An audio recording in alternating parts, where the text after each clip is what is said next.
Bienvenidos, bienvenidas, como siempre, a su espacio Periodismo y Sociedad. Este es un conversatorio objetivo, transparente, que queremos hacer con la intención de reflexionar con ustedes en la construcción de una sociedad mejor, pero para todos, siempre teniendo a nuestro Señor, nuestro Dios, como soporte, como guía del accionar de cada segundo de nuestra vida. Hoy, como todos los viernes, es el día de la profundidad del programa, como me dice una televidente cibernética que tenemos en España, Matilde, que nos dice que ella se disfruta los programas de Isidro. Y yo le digo, ¿y eso que tú no sabes que es español? Entonces, estamos ahí. ¿Cómo estamos, Isidro? ¿Cómo está, don Licho? Estamos bien. Viendo todo este berenjenal que se está presentando en la política, al margen del programa que usted trae, como siempre. Y bueno, pues en el PLD se ha soltado, me dicen algunos, los caballos, ya no son leones. No, sí, dicen los leones parciales. Entonces se han soltado la inclusión o la incursión de Gonzalo Castillo, ha cambiado el panorama interno del danilismo, porque se rumora que Gonzalo viene con la bendición del presidente de la República, aunque él supuestamente le había advertido que podrían entrar más. El presidente, como líder de esa corriente, es dueño de la decisión del método para determinar cuál es el mejor candidato, y él ha determinado que una encuesta va a determinar cuál es entre todos. Entonces, pudiéramos ver que Gonzalo va a jugar igual que los demás, pero como entra de último y entra con el rumor de que es apadrinado por el presidente, de que lo llevó al comité político, que es un funcionario de extrema confianza suya y que tiene una amistad, todo eso. Hizo una campaña intensa a favor del presidente. A favor del presidente, sobre los hechos del gobierno. No, y solicitando la reelección. Sí, pero sobre todo él la hizo distinta, inclusive como la hizo el grupo distinto. Él la hizo exhibiendo logros del gobierno y siendo muy puntual en cada logro. Y él ha tenido que ver mucho con esos logros. Entonces, eso ha llevado en tranquilidad. Me dicen, no tengo por qué asegurarlo. Ayer estuvimos hablando con Aristipo Vidal, que es vocero de Reinaldo Pared, que él describió aquí, era el que tenía mayor capacidad de movilizar personas internamente, porque tenía 24 senadores, porque tiene varios diputados, más de una decena, tiene gobernadores, tiene una estructura nacional, y es el secretario general del partido. Entonces, me dicen que Reinaldo, cuando Danilo lo reunió y les dijo que Gonzalo iba a participar, como que no salió muy contento. Fíjese que, viéndolo desde el punto de vista, vamos a llamarlo académico, para decirlo, de investigación, de ciencia política, se confrontan dos formas de hacer política. La de Reinaldo, que es el dirigente que viene de la base. Yo recuerdo de Reinaldo Pared Pérez de hace años. De toda la vida. Ha estado en la prensa, fue diputado, creo, regidor, etc. Fue diputado, regidor y muy bueno. Y entonces tiene toda una trayectoria de vida, una construcción a lo interno del partido. Secretario general 18 años. ¿Sí? Entonces, ahora se confronta con Gonzalo Castillo, que yo no sé cuál es su trayectoria dentro del PLD, dentro del partido, pero evidentemente no es comparable histórico con la hoja histórica en el PLDismo no es igual, aunque son miembros del mismo organismo, porque en la renovación, donde entró Gonzalo, entró Abel, entró... Pero es la tradición de un dirigente. Ojo, PLD o de cualquier partido, porque eso ocurre en cualquier partido. Entonces, son los dos modelos de hacer política que se están confrontando hoy en día. Porque antiguamente, para que un dirigente llegase a ser candidato del PRI en México, del Partido Liberal en Colombia o de cualquier partido, Acción Democrática en Venezuela, tomaban la hoja de vida del candidato. Viene de la base, viene así, tiene toda una hoja de vida partidista. Hoy, con esta modernidad, con esta globalización, con esta apertura de los medios de comunicación, con esta forma de comunicarse distinta que tenemos, esos patrones están siendo puestos en duda o están colocándose en escrutinio. Entonces viene un dirigente como Gonzalo Castillo, que nadie le quita sus éxitos al frente de un ministerio, que es ministerio que no lo construyó él, sino lo colocaron allí y tuvo éxito. Y entonces con esa publicidad que logra, se hace de la posibilidad de ser el candidato de un partido como el PLD frente a un dirigente como Pared Pérez o como cualquiera de los otros, que hay muchos de ellos que vienen con una... Eso ocurre mucho también, por ejemplo, en países como España, que coloca a un ministro y el ministro destaca y opaca en algunos partidos a los dirigentes tradicionales. Eso ocurre en muchos países. Y yo creo que es parte de lo que llaman la modernidad. Yo no digo que sea bueno o malo, sino que son un fenómeno que hay que ver y que es un fenómeno de la democracia moderna. A mí me gusta ver, uno dice, bueno, no es bueno que los funcionarios salten con el cargo a ser candidatos, pero yo siempre creo que es más beneficioso para el país que la impronta del funcionario sea presentable para ver si éste tiene capacidad, tiene derecho siempre, pero si tiene potencial para ser un buen presidente. A mí me gusta ver el ascenso de los candidatos en función de que vayan tomando experiencias en diferentes funciones públicas. No es lo mismo una persona que ha sido funcionario, ha tenido logros y fallas, pero tiene experiencia. Tiene una experticia. Y puede enmendar errores y puede reafirmar logros, metodologías para eso. A usted tener una persona que nunca ha pasado por ningún cargo, que no ha tenido ninguna experiencia, y entonces usted lanzarlo a la presidencia de la República. Es un albur. No es Es una suerte. Es una suerte, es como el conejo ese que usted va. Entonces eso es una ventaja que tienen ellos, que los que se están lanzando, usted puede rechazar o no su conducta como funcionario, pero ese es su derecho en el voto. Ahora viene la otra gran pregunta.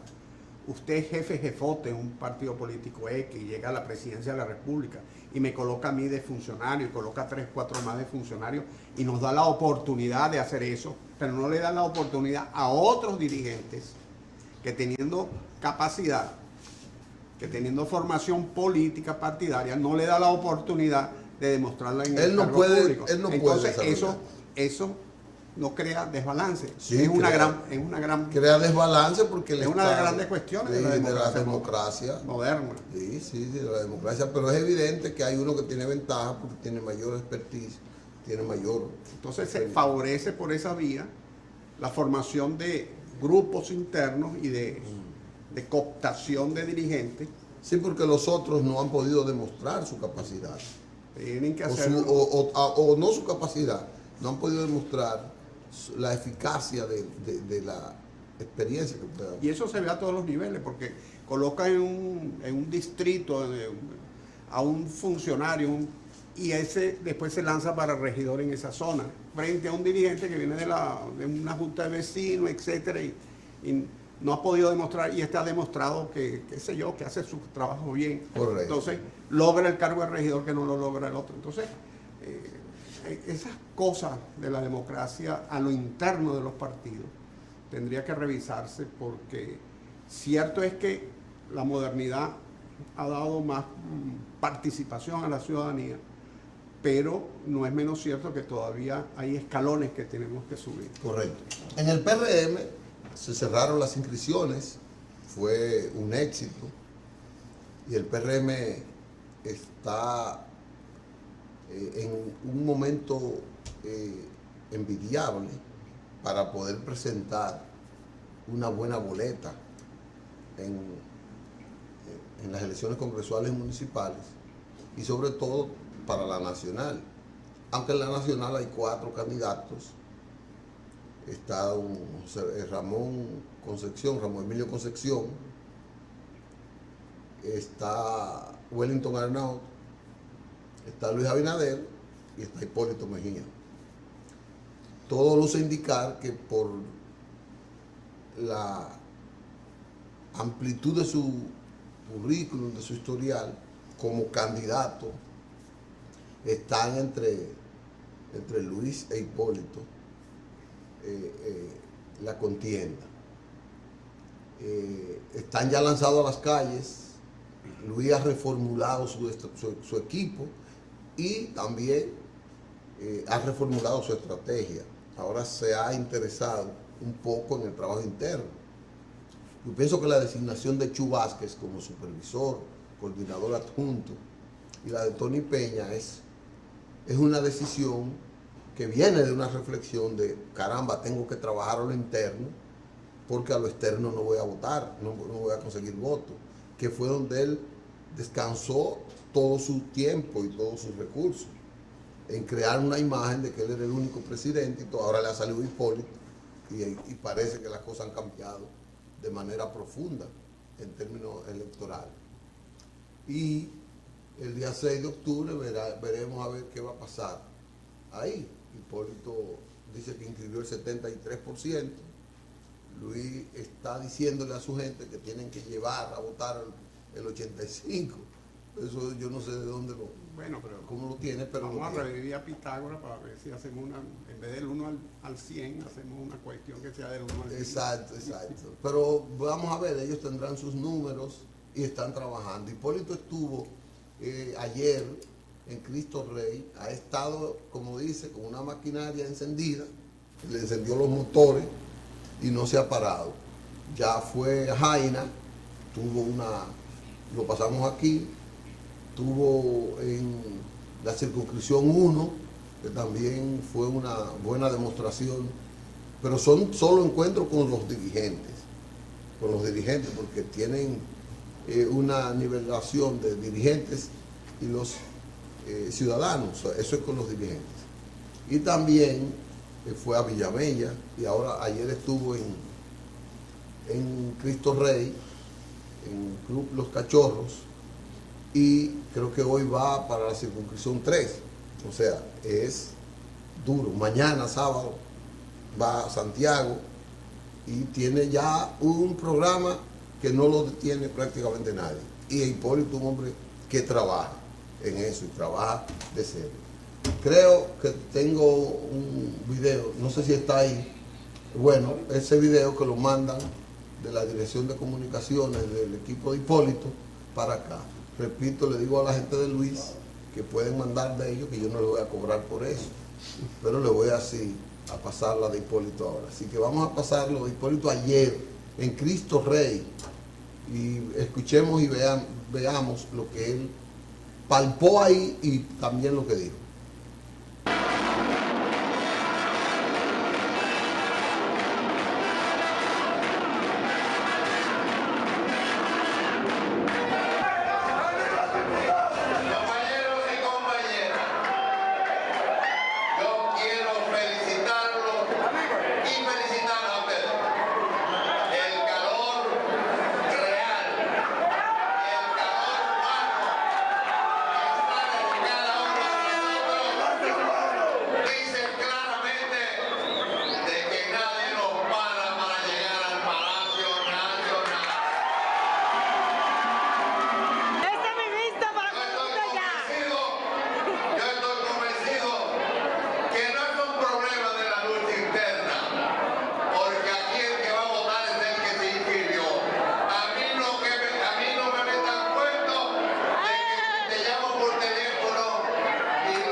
El problema es que el que no da ni hace para que le den, no merece que le den.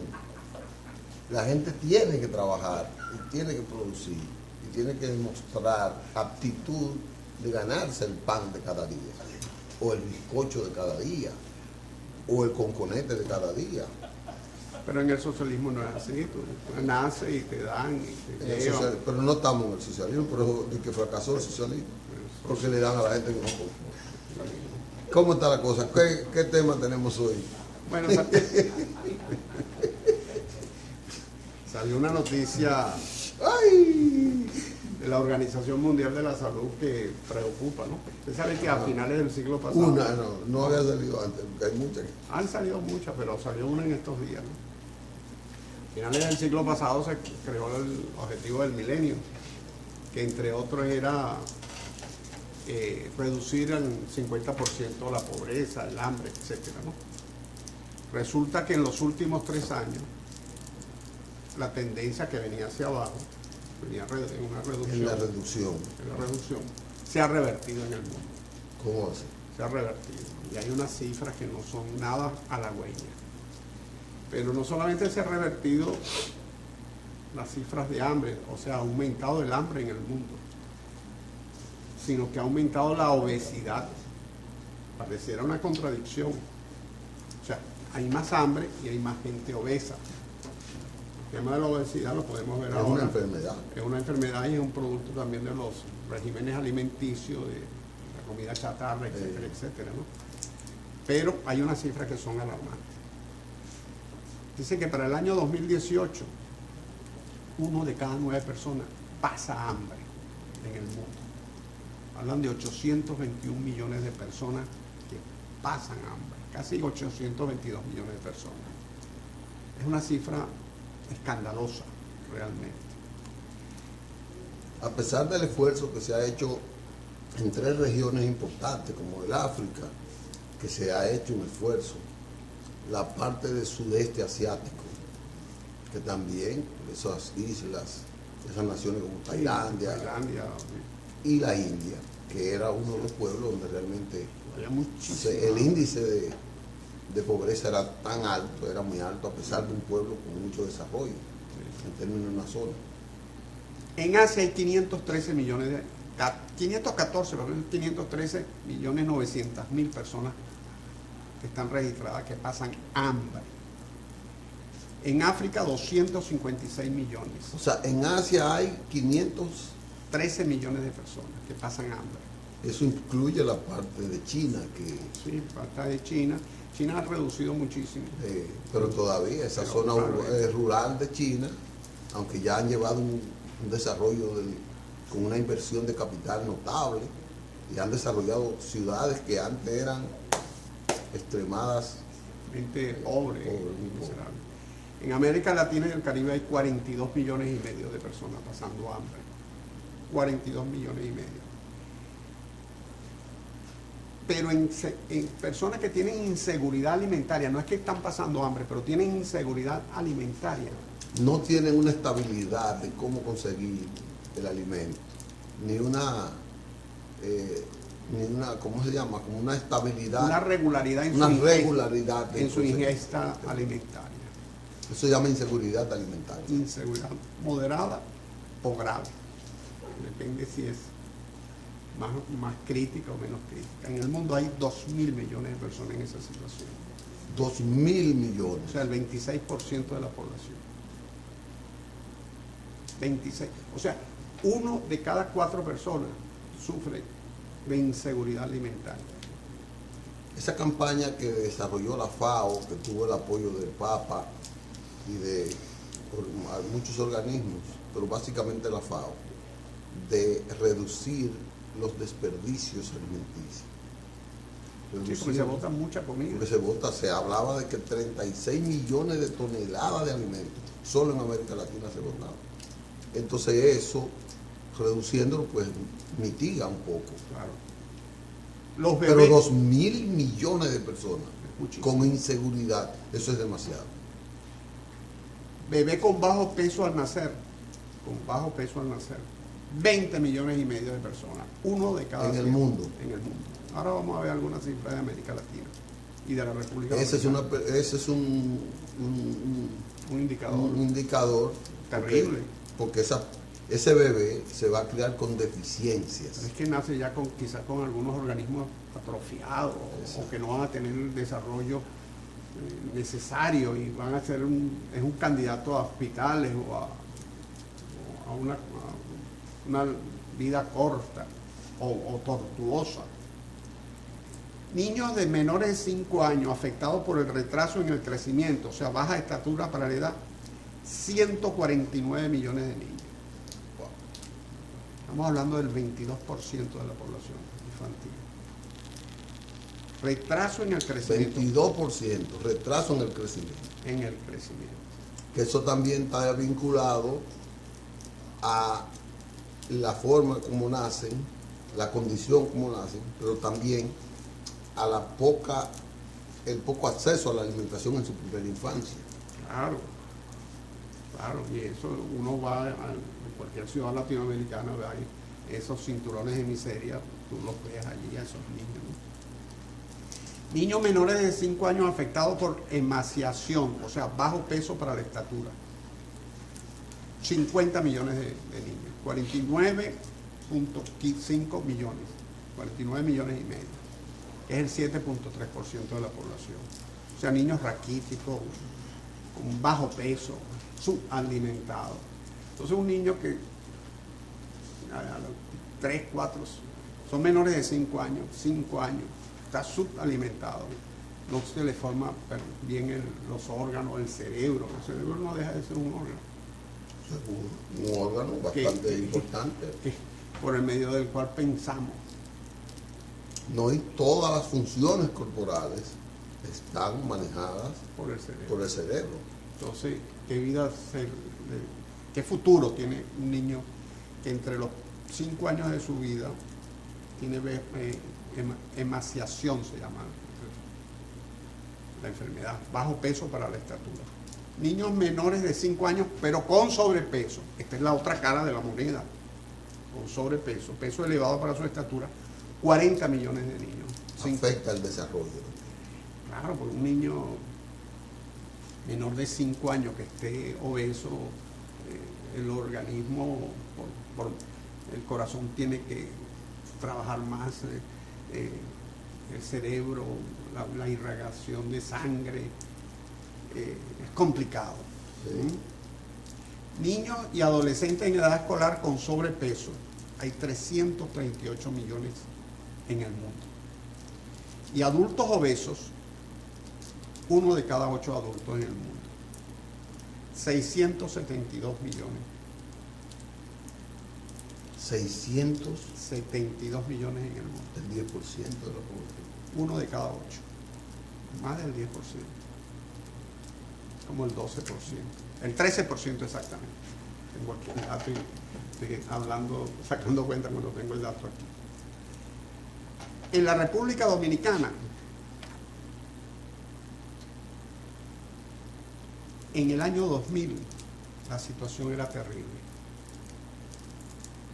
El año 2000. Sí, el año 2000. En el año 2000, la situación en República Dominicana era terrible, pero más terrible era en Haití, donde el hambre la sufrían el 50% de los habitantes. El hambre. El hambre, 50% de los habitantes de Haití. Más la inseguridad alimenticia, Más el resto que era mayor. de las patologías. El hambre aumentó hasta 2015 en 3 países de América Latina. Haití disminuyó, antes era peor. Bueno, tiene que ver mucho con Los programas de asistencia. los programas de asistencia post terremoto y cosas. En Argentina, Bolivia y Venezuela aumentó el hambre. En Bolivia, Argentina, Bolivia y Venezuela. del 2015. Sí, ¿Cómo? según el informe de las Naciones Unidas. Bolivia y Argentina, por los resultados que presenta el gobierno argentino, boliviano, es contrario, ¿cómo va a ser?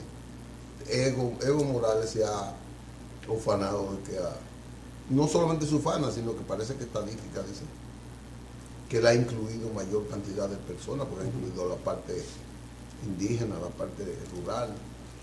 En Haití es el país con mayor, en Latinoamérica, el país que tiene mayor cantidad de personas subalimentadas, con 5 millones, que equivale al 45% de la población. De la población haitiana.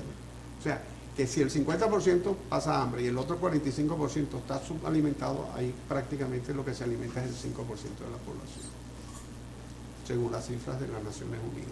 Esas cifras son de las Naciones Unidas. Sí, sí, de la Organización Mundial de la Salud.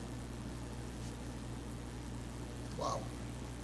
El país que le sigue en cantidad de personas subalimentadas es Venezuela, con 3.700.000 personas, el 11.7% de sus habitantes. Venezuela. El 11%, casi el 12% de sus habitantes. En los últimos 3 años los países que han reducido el hambre han sido Haití, lo ha reducido, Colombia, México y la República Dominicana, lo han reducido. El resto de América Latina ¿La han mantenido o la ha aumentado? sí, no, la han mantenido o la han bajado un poquito, o sea, no sustancialmente. No sustancialmente. El sobrepeso en la República Dominicana, fíjese usted, en personas de 15 a 19 años, el 13% de los jóvenes 15 a 19 años. El 13% de los jóvenes están en sobrepeso. El sobrepeso. De esa adolescencia. Que muchos se mantendrán porque hacen deporte, etcétera, ¿no? Sí. Sí, porque si lo dejan entre los hamburguesas y los pollos esos que Uy, comen, y la fritanga, esa alimentación chatarra sedentaria y chatarra. y la chatarra, porque imagínese usted cuando usted se mete con una tablet, con una cosa ahí. Los hombres de 15 a 49 años, incluyen el dato que le acabo de dar, el 13% de esos de Está jóvenes. en el hombre. Entre los 15 y los 49 años, el 29% Wow. de los hombres están en sobrepeso u obeso. La obesidad se calcula cuando pasa de 30 kilos por metro. O sea, si tú mides 1,50 m, eso lo mide la OMC por metro. Aquí estamos acostumbrados a trabajar pies y yardas y cosas así, pero 1,50 m son como 5 pies, 5 o 6. 5 o 6 por ahí. Es 30 kilos por cada metro. Si una persona mide 1,5 m, es obeso cuando pesa 45 kilos más de su peso normal, 1,5 m. Si mide 2 metros, 60 kilos más. 60 kilos o más es obeso. 45 kilos son 115 libras. Más o menos. Más o menos. Sí, De más. de más. O sea, de más de su peso. Pero usted sabe, las mujeres, según la OMC, las mujeres entre 15 y 49 años en República Dominicana, el 50% tiene sobrepeso. 50% de las mujeres. ¿Cómo? Según ellos, yo no sé, eso no lo digo yo, lo dice la OMC. Pero por eso es que esa proliferación de cirugías plásticas ha tenido ese auge en el país. Esas estadísticas indican la tendencia hacia la reducción y las bariátricas han aumentado de manera considerable. Exponencial. Yo veo como un crecimiento inusitado de personas con cirugías bariátricas. Y dice, bueno. En el mundo hay Oye, pero uno lo está tomando a chanza, pero eso es grave. Por supuesto que es grave. Eso es una vida corta y eso es un problema de salud. Ustedes recuerdan que antiguamente el ideal de belleza femenina era las gorditas, las redonditas. Sí, hombre. Está hablando de allá cuando usted era muchacho, en los años 40, 50 del siglo pasado. Tanto no. No. No, tanto no. No. Vamos a ponernos serio, porque este programa es muy serio. Sí. Bueno, yo estoy hablando de cosas serias. Pero antiguamente el ideal de belleza de las mujeres, en el siglo XIX, en el principio del siglo XX, era la mujer redondita, gordita, carnosa. Muy simpática que son las gorditas. Sí, tiene una simpatía. Una gracia especial. Una gracia especial. Ahora tienen que ser como un palillo de dientes. Una cosa ahí que yo no hay una que vaya a un concurso de reina de belleza que sea gordita. Son todos esbeltas. No, pero las modelos, las que van en pasarelas, esas son unos palillos de diente andantes. Mire, no sigue insultando el modelaje. Vamos a una pausa que los muchachos nos están diciendo para que vayamos. Venimos en breve con estas cifras. Isidro Toro, porque me está espeluznando, me está sacando de la racionalidad que debo tener en términos de este problema de salud. Hay que invitar a Jesús Félix Iglesias para que nos diga hasta dónde vamos a llegar. Así es. Nos vemos en breve.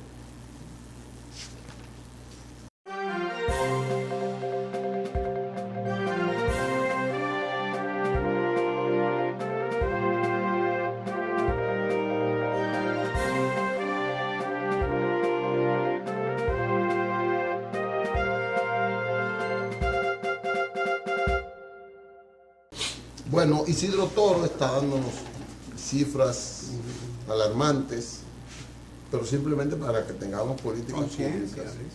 Porque el tema es que las Naciones Unidas creó los objetivos del milenio.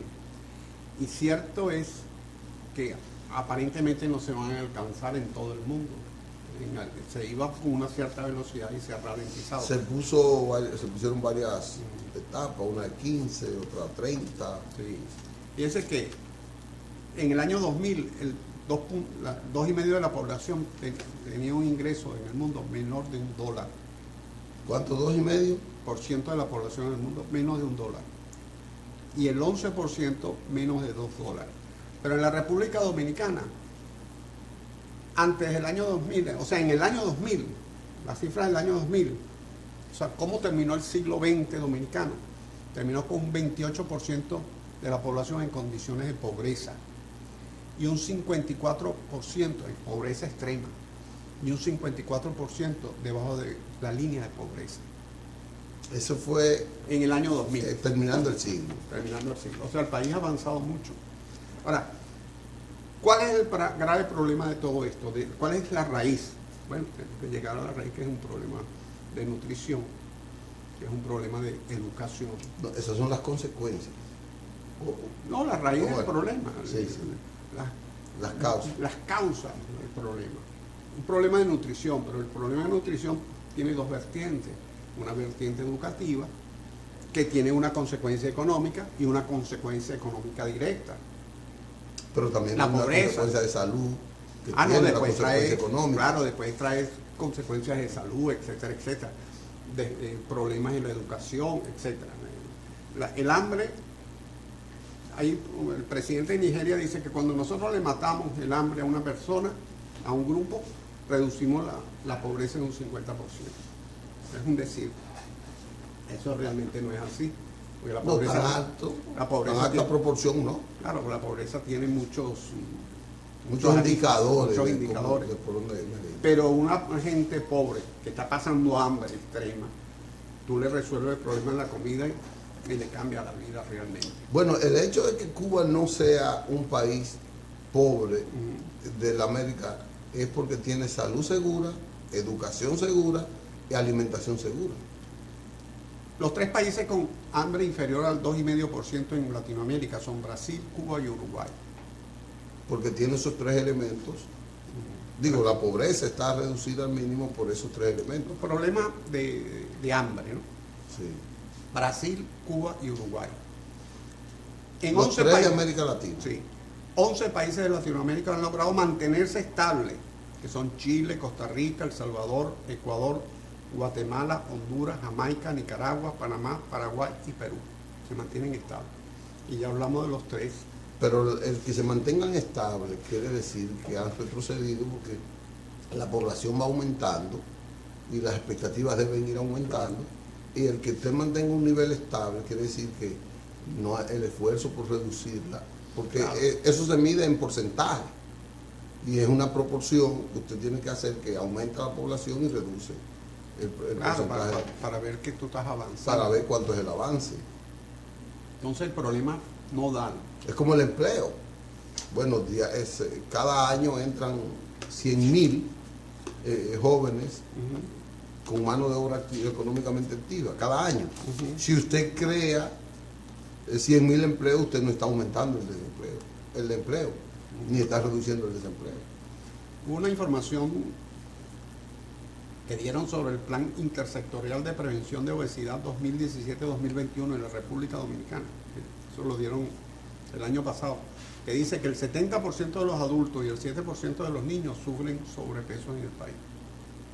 Eso lo dan las cifras del gobierno, estas no son de los OMS, sino del director del Plan Intersectorial de Prevención de Obesidad 2017. Pero es interesante que el Estado Dominicano tenga un plan intersectorial de prevención de obesidad. Sí. Porque hay una cantidad de planes.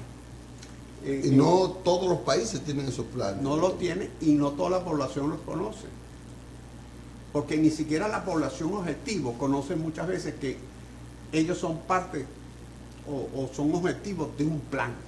Por ejemplo, la gente obesa no sabe que hay un plan, muchos de ellos no saben que hay un plan de prevención de obesidad y que pueden accesar al gobierno para ver en qué forma le ayudan en su dolencia, en su mal. Debería hacer un plan. El gobierno el gobierno tiene 700.000 servidores. Cada institución del gobierno debería darse una política de información, de concientización y de prevención de la obesidad entre sus empleados, sus servidores. Y ya con eso está contribuyendo el gobierno a que cerca del 20% de la población pues esté luchando contra eso. Según la Organización Mundial de la Salud, dice que en República Dominicana es el 60%, no el 70% como dice el gobierno. Quizá el gobierno dice que es el 70% porque dice bueno, el gobierno para ponerse una medallita.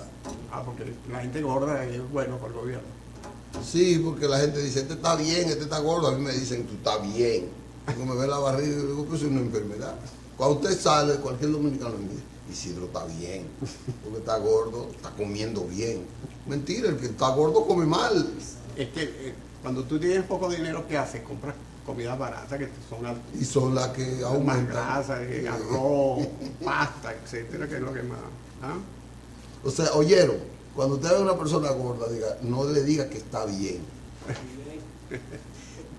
En el Día Mundial de la Salud, la OMS dice que en los últimos 20 años ha aumentado la obesidad en el mundo en un 22%.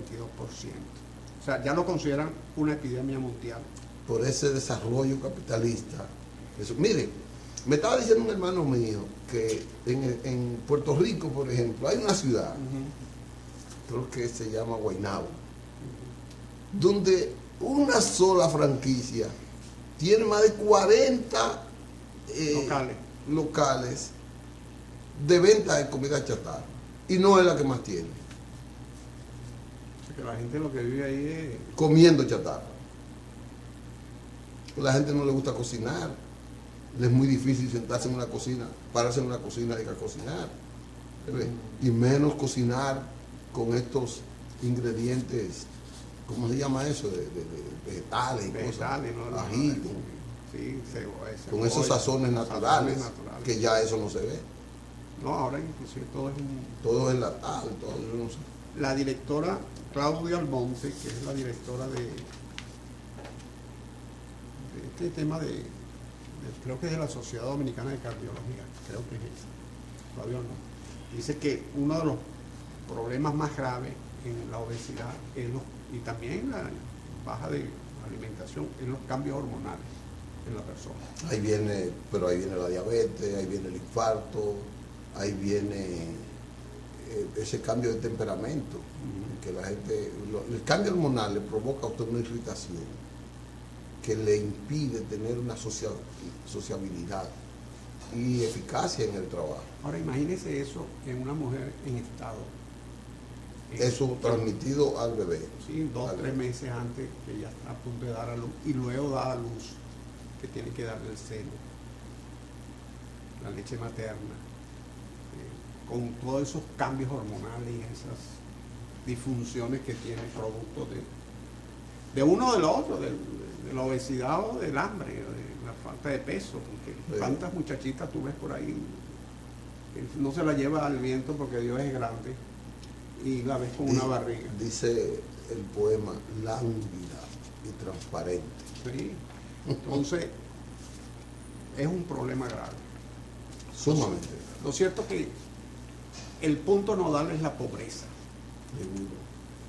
Y claro, la pobreza es un tema complejo, difícil,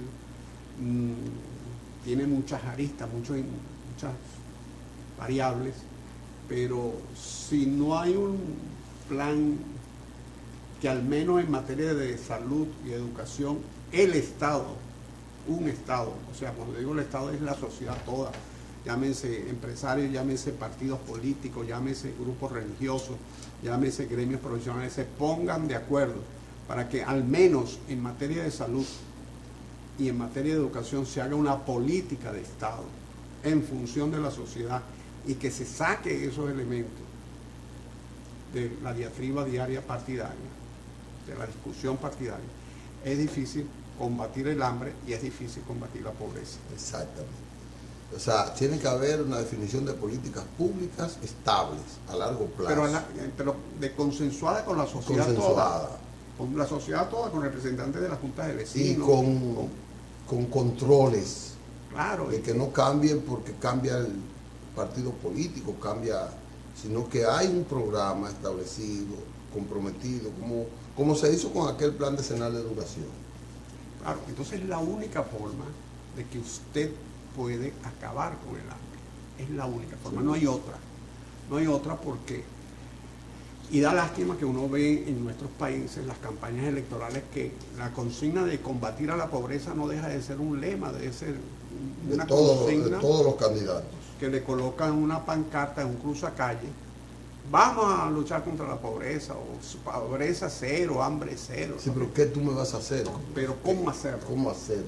Y además, es mentira que nadie, una parcialidad, un grupo, pueda por sí solo combatir la pobreza. Sí. Eso es mentira. La principal promesa para combatir la pobreza es la del consenso. Es la de la inclusión. La inclusión. Y la democracia participativa. La democracia participativa. Eso es lo primero que tiene que garantizarme un candidato que quiera decir que me lo va a enfrentar. Y los elementos claves. ¿Cuáles son tus elementos claves para tú estudiar la pobreza? Y revise todos los discursos de todos los candidatos, de todos los partidos. Aquí, allá, en Colombia, en México, en cualquier país. Y verá que no se hace nada en profundidad. Ya se nos terminó el tiempo. Bueno, Isidro, con todas esas cifras que llaman la atención, tenemos que irnos. Y quiero saludar a Jacqueline y a Daniel, que están observándonos desde allá, a Alcibiades, en el León, que nos manda, y mucha gente que da, y Zoila Cedeño, que nos manda sus saludos en esa parte. Que saludos para todos. Hay muchos ahí que no lo puedo contestar porque como se me fue el internet ahí, no me entró como debía ser rápido. Pero gracias por su sintonía. Nos veremos el próximo lunes en otro espacio tan interesante como este. Así que hasta el lunes.